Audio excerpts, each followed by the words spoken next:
Hello everyone, I hope you all be fine. So welcome करता हूं मैं आपको चैनल बाइट बिट्स के ऊपर। आज हम लोग बात करने वाले हैं एफसीएफएस शेड्यूलिंग एल्गोरिथम की। चलो ये बात करेंगे एफसीएफएस क्या होता है, इसकी वर्किंग किस तरह से होती है, इसकी वर्किंग को मल्टीपल एग्जांपल्स के थ्रू समझेंगे और लास्ट में इसका जावा का कोड भी करेंगे। अगर आपको जावा वाला कोड नहीं भी देखना तो आप स्टार्टिंग वाला पार्ट देख के इसको आराम से समझ सकते हो। अगर आपको जावा का कोड देखना है और उसका सोर्स कोड चाहिए तो उस डिस्क्रिप्शन में आपको सोर्स कोड भी मिल जाएगा, लेकिन जावा के जो इंप्लीमेंटेशन वो मैं इसी वीडियो के आखिर में आपको समझा दूंगा। So let's start the journey of learning. सबसे पहले हम लोग बात करते हैं कि एफसीएफएस क्या होता है। एफसीएफएस स्टैंड करता है first come first serve scheduling algorithms के नाम से। अब ये कहां से आया? ये हमारे पास रियल वर्ल्ड सिनेरियो से बना है। एक सिंपल एग्जांपल ले ले, अगर आप एक बैंक के अंदर कोई यूटिलिटी बिल जमा कराना चाहते हैं तो आपके पास एक सिंपल सी लाइन होती है, उस लाइन को हम लोग क्यू भी कहते हैं। आप एक क्यू में खड़े होते हो। अब जिस नंबर पे आप क्यू के अंदर आए हो, आप चाहते हो कि आप उसी टाइम पे एग्जीक्यूट करो, उस बिल को जमा करो, ठीक है।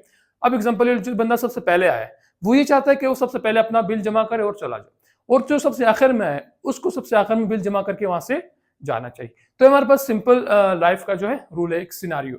अब यहाँ पे ये किस तरह से काम करेगा, आप ये देख समझ लें कि आपके पास नंबर ऑफ प्रोसेस है, 3 प्रोसेस है, 4 है, 5 है, 10 है, जितने भी है। आपने ये देखना है कि आपके पास जो सबसे पहले प्रोसेस आया है वो सबसे पहले एग्जीक्यूट करना चाहिए, फिर जो दूसरे नंबर पे है वो दूसरे नंबर पे एग्जीक्यूट करे, जो लास्ट आया वो लास्ट में एग्जीक्यूट करे। इस तरह से जो आप सिनेरियो एक एल्गोरिथम बनाते हैं वो आपके पास होगा एफसीएफएस के ऊपर बेस्ड। अब एफसीएफएस की कुछ हमारे पास प्रॉपर्टीज होती हैं जिनसे पहले हमारे पास होता है नॉन प्रीएम्प्टिव। नॉन प्रीएम्प्टिव का ये मतलब है कि अगर एक प्रोसेस एक बार स्टार्ट हो गया तो उसको बीच में कोई भी इंटरप्ट नहीं कर सकता जब तक वो एग्जीक्यूट ना कर जाए। इसको दोबारा सुने कि वो अगर एक प्रोसेस एक बार काम स्टार्ट कर दे, एग्जीक्यूशन स्टार्ट कर दे, तो उसको बीच में कोई भी प्रोसेस इंटरप्ट नहीं कर सकता जब तक वो एग्जीक्यूट ना करे। अच्छा, इसका अपोजिट क्या होगा? इसका अपोजिट है प्रीएम्प्टिव। प्रीएम्प्टिव वो प्रोसेस होते हैं जो एक बार अगर वो रनिंग स्टार्ट कर दे, एग्जीक्यूशन स्टार्ट कर दे, लेकिन उनको कोई भी अगर हायर प्रायोरिटी वाला टास्क आ जाता है, हायर प्रायोरिटी वाला प्रोसेस आ जाता है, तो उनको इंटरप्ट करता है, वो प्रोसेस रुक जाता है। जो अगला हायर प्रायोरिटी वाला है वो एग्जीक्यूट करेगा और फिर ये जो है उसके बाद चलेंगे। लेकिन ये हमारे पास क्या है? नॉन प्रीएम्प्टिव, यानी ये एक बार अगर चल गया ये बीच में नहीं रुकेगा जब तक वो प्रोसेस पूरी तरह से कंप्लीट नहीं होता। सेकंड हम लोग बात करते हैं फीफो क्यू। क्यू सिंपल आप एग्जांपल ले, एक कतार, एक लाइन, इसको हम लोग कह सकते हैं। फीफो का मतलब क्या है? First in first out. जो बंदा सबसे पहले उस क्यू के अंदर आएगा वो सबसे पहले जाएगा। इसको लास्ट इन लास्ट आउट भी बोल सकते हैं, फर्स्ट इन फर्स्ट आउट भी बोल सकते हैं। जो सबसे आखिर में है वो सबसे आखिर में जाएगा, जो सबसे पहले आया है वो सबसे पहले जाएगा। सिंपल प्रोसेस के ऊपर भी यही रूल अप्लाई होता है। थर्ड ये है fair but not always efficient. ये फेयर किस तरह से हो सकता है? यानी ये इंश्योर कराता है कि जो प्रोसेस जिस टाइम पे आया है उसका उसी टाइम पे एग्जीक्यूशन हो, यानी जो सबसे पहले आया है वो पहले एग्जीक्यूट करेगा, जो सेकंड आया वो सेकंड एग्जीक्यूट करेगा। तो ये फेयर तो है हमारे पास, लेकिन ये हमेशा इफिशिएंट नहीं होता। हमेशा कैसे इफिशिएंट नहीं होगा? आप सिंपल एक एग्जांपल ले ले कि आपके पास 3 प्रोसेस है, ठीक है, 3 आपके पास प्रोसेस है, P1 और P2 और P3। एग्जांपल ले ले कि ये जो है कितने टाइम एग्जीक्यूट करेगा? ये लेगा 10 हमारे पास सेकंड्स, और ये लेगा 2 सेकंड्स, और ये लेगा 0.5 सेकंड्स। तो आप एक सिंपल से सिनेरियो देखिए, अब ये जब तक चल रहा है ये तो नहीं चलेंगे ना, ये बाद में आया हुआ है, पहले ये आया हुआ है, तो ये 10 सेकंड्स लेगा एग्जीक्यूशन में, और इनको बस 2.5 सेकंड चाहिए 2 टास्क को खत्म करने के लिए। तो अब आप देखें कि 2 टास्क वेट कर रहे हैं सिंपल इस एक टास्क का।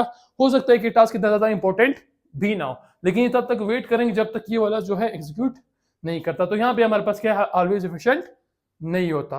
अब हम लोग एक सिंपल से एग्जांपल लेंगे और उसको एग्जीक्यूट कराएंगे कि इसमें प्रोसेस किस तरह से एग्जीक्यूट करते हैं। सो इस वीडियो में हम लोग 2 एग्जांपल्स देखने वाले हैं। ये हमारे पास जो है फर्स्ट एग्जांपल है। एग्जांपल में आप लोग एक टेबल देख रहे हो, टेबल के अंदर आपके पास 1 2 3 4 5 6 जो है आपके पास कॉलम्स है। पहला आपके पास जो कॉलम है उसके अंदर मेंशन किया हुआ है प्रोसेस आईडी, यानी उस प्रोसेस का नाम क्या है, उस प्रोसेस की आईडी से हम उसको क्या करते हैं? रिप्रेजेंट करते हैं। यहाँ पे प्रोसेस का नाम कुछ भी हो सकता है, ठीक है, प्रोसेस 1, प्रोसेस 2, प्रोसेस 3, हमने इस तरह से इसकी आईडी दी कि यूनिकली आइडेंटिफाई हो कि हर प्रोसेस जो है वो अलग अलग है। सेकंड हमारे पास आता है अराइवल टाइम। अराइवल टाइम का ये मतलब होता है कि वो प्रोसेस किस टाइम पे पहुंचा, यानी अगर आप यूटिलिटी बिल वाले एग्जांपल दोबारा से लेते हो तो वो बंदा किस टाइम पे उस रो के अंदर इंटर हुआ, किस टाइम पे वो बैंक के अंदर पहुंचा, ये हमारे पास आ सकता है अराइवल टाइम। अगला आता है बर्स्ट टाइम। बर्स्ट टाइम का ये मतलब होता है कि उस प्रोसेस को एग्जीक्यूट करने के लिए, यानी उस प्रोसेस को चलने के लिए कितना टाइम रिक्वायर्ड है। अब ऐसा हो सकता है कि बंदा अगर वो यूटिलिटी बिल जमा कर रहा है उसको 10 मिनट लग रहे हैं। एक ऐसा भी हो सकता है दूसरा बंदा वो एक्सपीरियंस उसको 2 मिनट लग रहे हैं, उसने फॉर्म पहले से अच्छे से फिल किया हुआ है। एक ऐसा हो सकता है कि एक बंदे को आधा घंटा लग रहा है। तो वो जो टाइम वो ले रहा है उस प्रोसेस को कंप्लीट करने के लिए वो हमारे पास आता है बर्स्ट टाइम। उसके बाद हमारे पास 3 एम्प्टी आपको कॉलम्स दिख रहे होंगे। अब ये 3 कॉलम्स में क्या करना है, फाइंड करने हैं इन 3 कॉलम्स को सामने रख के। ठीक है, अब सबसे पहले हमारे पास आता है कंप्लीशन टाइम। कंप्लीशन टाइम का ये मतलब होता है कि वो वाला जो प्रोसेस है, यानी प्रोसेस 1 किस टाइम पे कंप्लीट हुआ, प्रोसेस 2 किस टाइम पे कंप्लीट हुआ, प्रोसेस 3 किस टाइम पे कंप्लीट हुआ, यानी वो टास्क जिस भी टाइम पे है उस हमारा काम नहीं, जिस टाइम पे वो कंप्लीट होता है वो टाइम यहाँ पे क्या करना है, मेंशन करना है। उसके बाद हमारे पास आता है टर्न अराउंड टाइम।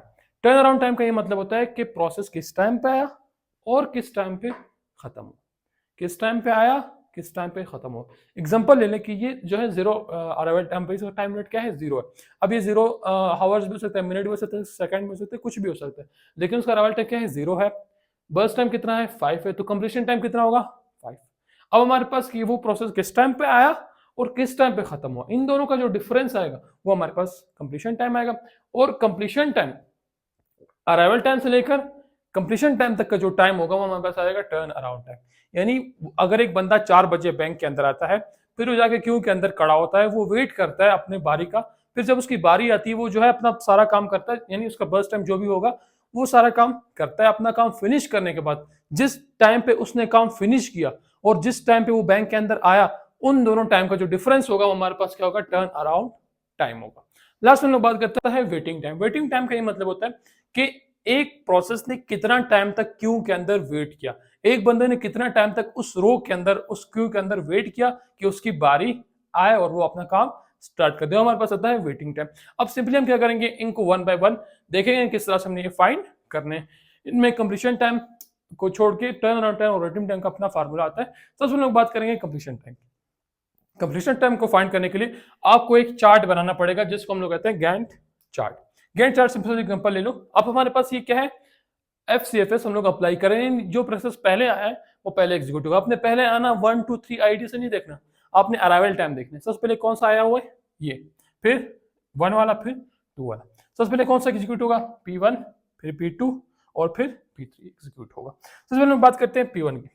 P1 जो है 0 पे स्टार्ट हुआ, कितना उसका बर्स्ट टाइम है 5, तो 0 से 5 तक कौन सा प्रोसेस चलेगा, P1 चलेगा। 5 के ऊपर ये एंड हो गया, इसका बर्स्ट टाइम खत्म हो गया, इसका काम जो है हो गया और ये प्रोसेस एग्जीक्यूट हो चुका है। अब ये हमारे पास एग्जिस्ट नहीं करता। अब आएगा हमारे पास P2 यानी प्रोसेस 2।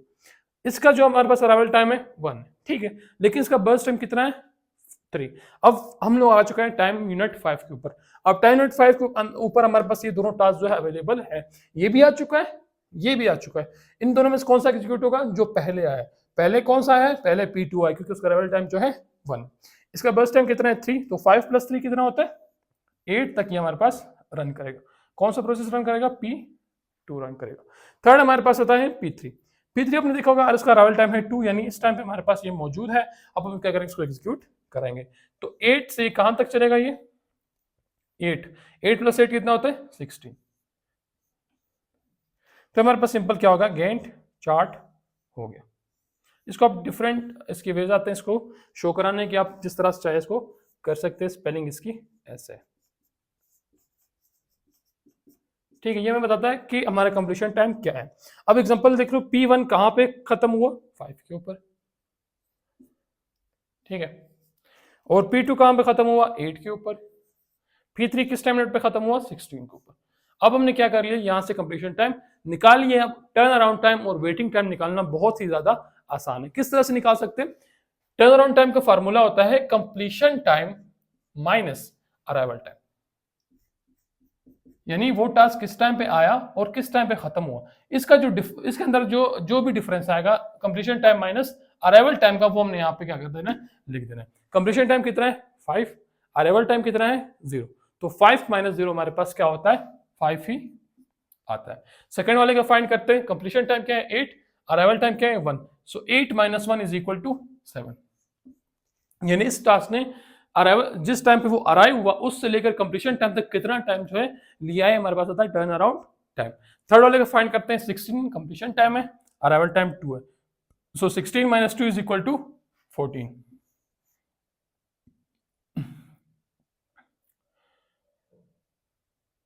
अब बात करते हैं वेटिंग टाइम किस तरह से कैलकुलेट करना है। वेटिंग टाइम का फार्मूला बहुत ज्यादा इजी है। इसमें हमारे पास आएगा turn around time minus burst time. Turn around time को माइनस करो बर्स्ट टाइम से, आपके पास आपका आंसर आ जाएगा। सो वेटिंग टाइम कितना है, 5 माइनस 5 0 हो जाएगा। ठीक है, टर्न अराउंड टाइम भी 5 है और बर्स्ट टाइम भी 5 है, तो आंसर हमारे पास 0 आ जाएगा। सेकंड हमारे पास है कंप्लीशन, इसका क्या है, टर्न अराउंड टाइम 7 है, बर्स्ट टाइम क्या है 3 है, so 7 minus 3 is equal to 4। Third आप देखेंगे 14 आपके पास टर्न अराउंड टाइम है और बर्स्ट टाइम क्या है 8, सो 14 माइनस 8 इज इक्वल टू 6। सो हमारे पास बेसिक इंप्लीमेंटेशन है कि किस तरह से हम एफसीएफएस को इंप्लीमेंट कर सकते हैं। एक एग्जांपल ले रहा, अब हम इसका एक सेकंड एग्जांपल सॉल्व करते हैं। सो फ्रेंड्स, अब हम लोग अपने सेकंड एग्जांपल को देखते हैं। सेकंड एग्जांपल में हमारे पास 3 ही टास्क है, P1 P2 P3 टास्क कम ज्यादा भी हो सकते हैं। अराइवल टाइम हमारे पास है 302। पहले हमारे पास P2 आया, फिर P3 आया और फिर जो है P1 आया। इसको आप यहाँ से रिप्रेजेंट करें ताकि आपको बाद में मसला ना हो। ये आपने कहीं पे भी लिख देना है वहां पे, ठीक है। पहले हमारे पास आया P2, फिर हमारे पास आया P3 और फिर हमारे पास क्या आया P1 आया। इसको आप कहीं भी लिख देंगे ताकि आप ये बाद में आसानी हो, आप कोई चीज भूल ना जाए। अब हम यहाँ से बर्स्ट टाइम देखेंगे 7, 3 और 10 है। 3 हमारे पास कॉलम्स गिवन है, बाकी 3 हमने यहाँ से फाइंड करने। तो कंप्लीशन टाइम फाइंड करने के लिए हम लोगों ने क्या करना था, हम लोगों ने जाइंट चार्ट जो है बनाना था, या गैंट चार्ट जिसको कहते हैं, वो हमने यहाँ पे बनाना है। बनाने के सिलसिले में हम लोगों ने क्या करना है, अपना पहला प्रोसेस देखना है। पहला प्रोसेस हमारे पास है P2 का अराइवल टाइम क्या है 0, तो यहाँ पे 0 लिख देना है। बर्स्ट टाइम कितना है 3, तो 0 से कहां तक चलेगा 3, और नाम क्या है इसका P2। प्रोसेस P2 0 से 3 तक चला, 3 के ऊपर ये खत्म हो गया।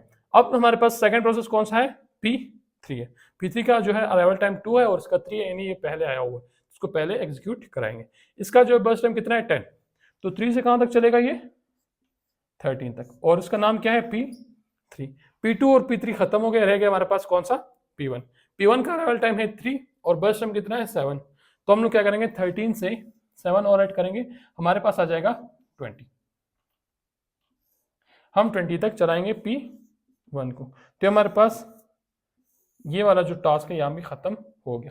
हमने इसका कंप्लीशन टाइम जो है निकाल लिया है। अब इसको यहाँ पे लिखते हैं P2 का, यहाँ से अपने देखना प्रोसेस 2 का जो कंप्लीशन टाइम है वो है 3, प्रोसेस 3 का जो कंप्लीशन टाइम है वो है 13 और प्रोसेस 1 का जो कंप्लीशन टाइम है वो है 20।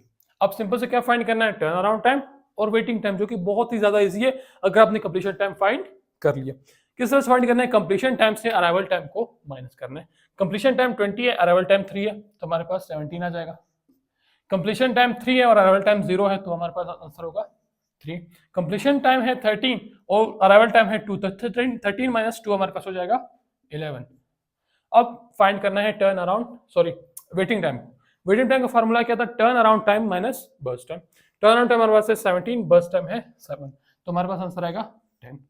फिर हमारे पास है टर्न अराउंड टाइम 3 और बर्स्ट टाइम 3 0, यानी इसने थोड़ा सा भी वेट नहीं किया। फिर हमारे पास आता है थर्ड प्रोसेस जिसका टर्न अराउंड टाइम है 11 और बर्स्ट टाइम है 10, यानी इसने कितना वेट किया 1। ठीक है, तो हम 1 किस तरह से वेट किया, अभी यहाँ से एक चीज समझे। मैंने कहा कि प्रोसेस P3 ने कितना वेट किया, सिर्फ एक टाइम मिनट वेट किया ताकि वो चल जाए।